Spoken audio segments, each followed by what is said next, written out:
एटा हेउछि अकारांत शब्द। अकारांत शब्द रूप आमे पढ़िया बालक शब्द। बालक शब्द हेले आमर विभक्ति रहउछि 7टी। विभक्ति 7टी विभक्ति रहउछि प्रथमा द्वितीय तृतीय चतुर्थ पंचमी षष्ठी सप्तमी एवं लास्ट रहउछि संबोधन पद। वचन रहउछि 3टी एक वचन द्विवचन बहुवचन। तो आमे पढ़िया बालक शब्द।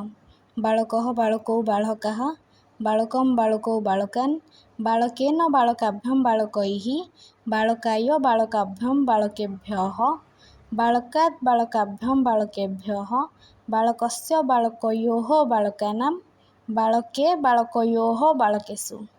आमर संबोधन पद रहउछि हे बालक हे बालकौ हे बालकाः।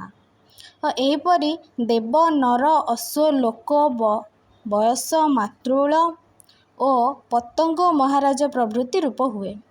तो जेपरि बालक शब्द ये आमर होइछि तो एहिपरि नर अश्व लोक बयस मातृल और पतंग एहिपरि होई परिबो बालक शब्द परि।